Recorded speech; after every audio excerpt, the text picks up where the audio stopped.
So we have one more question from each side. We've got a question for, we will have Lucy at the back.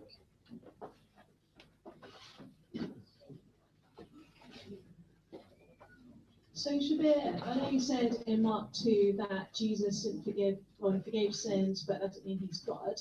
We still have the problem in verse 10 referring to himself as a son of man. Common understanding of Christians is that Son of Man is referred to Daniel 7.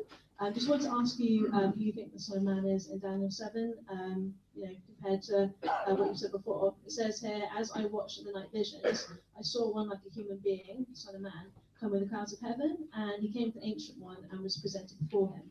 To him was given dominion and glory and kingship. All peoples, nations, and languages shall serve him. His dominion is an everlasting dominion that shall not pass away, and his kingship is one that shall never be destroyed. So was Jesus lying about him being the Son of Man, or who's Son of Man in Daniel?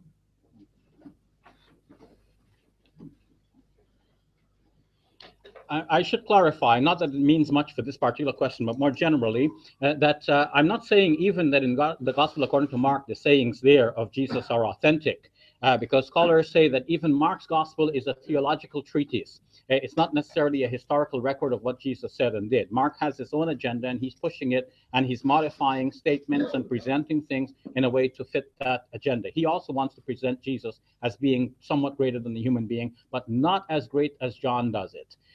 So there is a development, and it's already there in the Gospel according to Mark. But then, what is this Son of Man in the Gospel according to Mark, when Jesus is under trial and he's speaking about this, and Daniel chapter 9. Verse number 13. Well, this is disputed among scholars. Bruce Chilton, in an article published in Bible Review, shows that when Jesus speaks about the Son of Man, he could mean himself, or he could mean just an ordinary human being, or he could be referring to an angelic being to come in the future. But Bruce Chilton shows that when Jesus is referring to that angelic being to come in the future, he is not referring to himself. He's referring to another being apart from himself who is closely associated with Jesus. So now there's a problem. If this Son of Man is a divine being and that's not Jesus, well, then that leaves Jesus without the divine status. But moreover, this Son of Man is not a divine being, meaning co-equal with God. If you read Daniel 9, you will see that he approaches the Ancient of Days, and the Ancient of Days is undisputably God. So there's another figure who is, and in fact, he's not even called the Son of Man. He's said to be one like a Son of Man.